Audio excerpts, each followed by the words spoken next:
Thanks for watching another video. Make sure you click on my profile and check the other videos I posted.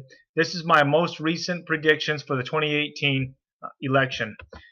Today, before going straight into the predictions, I wanted to break down some of the contributing factors I use to determine which way each congressional seat is going to go. Obviously, 1 and 2, they're pretty obvious. Current polls, past results, these are great indicators. It doesn't guarantee the way a certain seat is going to go. However, they're great indicators, so I like to use both current polls and past results. What's interesting about this election and the 2016 election is the Trump voters. In number 3, I highlight the missing Trump pollers. What I mean here is we found in 2016 there was a high number of Trump supporters that were not responding to the polls. So they didn't show up in the polls. We didn't see them in the polls. And so we saw a underpolling of Trump supporters. I think this is prevalent in this election too. Number 4, Trump voters. What's interesting about Trump voters is not the fact that we have supporters that support Trump, but it's the Republican never Trumpers, the Republican traditional Republicans that do not support Trump. And what's fascinating is they do show up in the polls. They are boisterous and they let people know how they feel. So in 2016, we saw a plethora of that. We saw a huge number of never Trumpers, of Republicans that said, no way, I'm not going to vote for this guy. Well, they're showing up in the polls today, but that's not new information. Having them show up in the polls, it doesn't change anything from last year. And so it's fascinating to me when you have pundits interviewing Republicans that don't support Trump. They didn't support him in 16. They're not going to support him in 18. Or, since he's not on the ballot, the candidates and the congressional seats that agree with Trump's agenda. So as I look at each district, I'm really focused in on how many people in that district support Trump. And I have to remember, and I have to add a little bit for those contributing factors 3 and 4. The missing Trump pollers, and not, again, the Trump voters, but those that didn't vote for him. I have to take that in consideration, that they're the ones showing up in the polls, and the supporters aren't necessarily showing up in the polls. So without further ado, let's break this down. As we look real quickly, let's take a look at the October toss-ups so we can compare what changed. This is what it looked like just a week ago in October. Illinois 12 and Illinois 14 had moved over to leaning Republican, and Minnesota 1 had just become a new toss-up.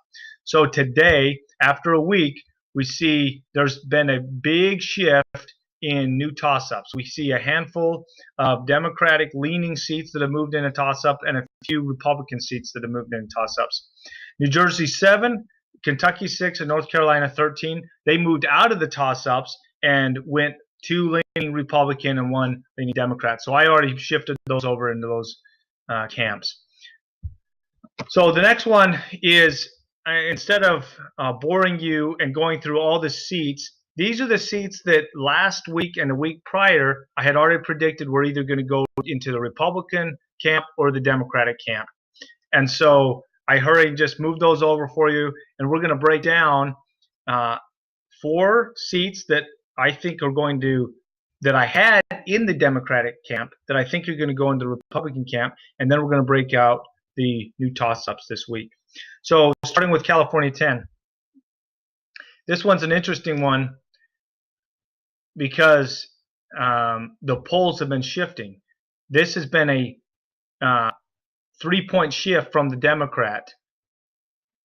He was about 3 weeks ago polling with a +5. He's now only polling with a +2. So we see the momentum in California 10 is shifting into the Republicans' favor, who's also the incumbent.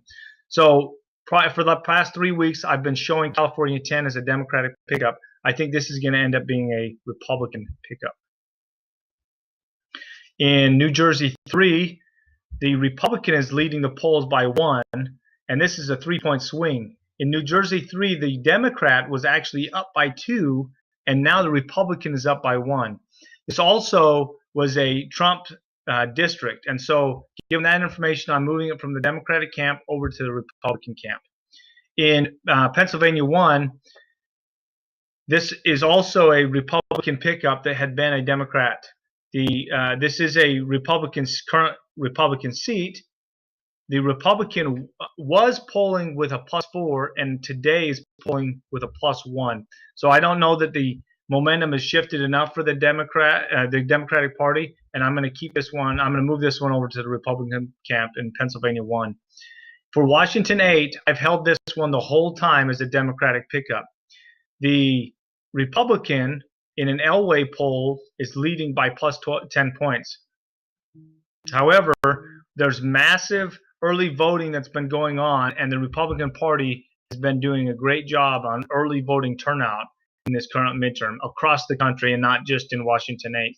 And so given the big lead that the Republican now has in Washington 8, I'm assigning that one to the Republican camp. So for this week's new toss-ups, we're going to look at these 9 races. In Alaska, this is a huge Trump. Trump won this one by 15.2 points. Romney won it by 14.1. The Democrat is leading the polls by +1. Given the fact that Trump and Romney won this district so handily, I think this is going to go to the Republican camp. In Georgia 6, we see another one where Trump won. He won this one by only 1.5 points. However, Romney handily won this district by 23.3 points.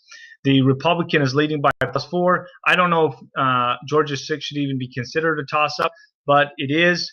We'll go with it, and I think it's going to stay in the Republicans' hands. In Minnesota 1, we see this. The Democrat is leading by 2.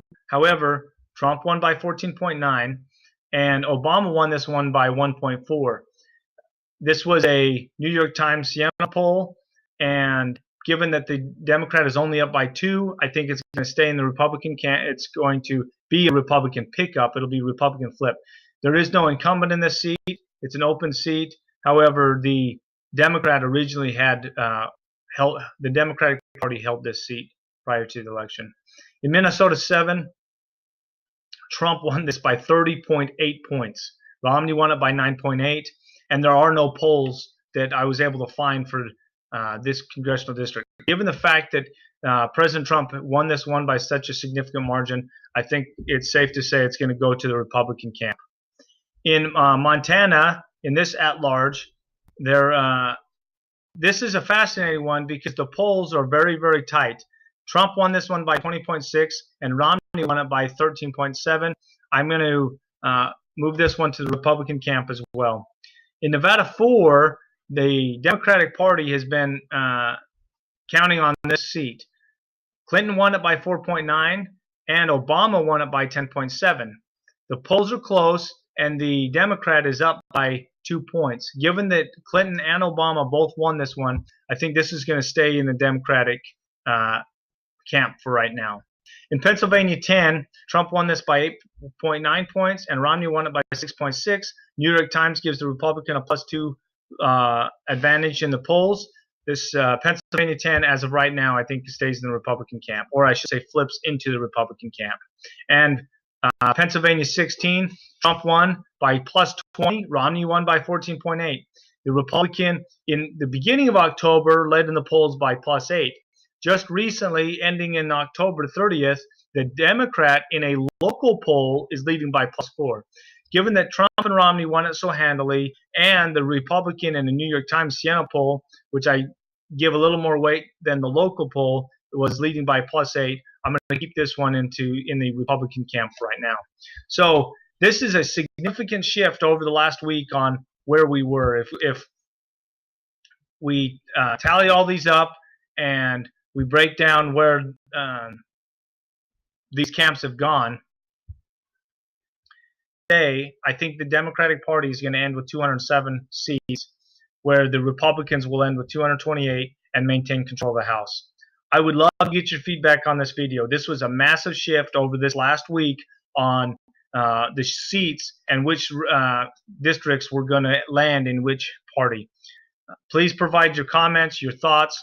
I'd love to hear what you think, especially specific information on any district that you think I may have right or wrong. Thank you. Have a good evening. Thank you.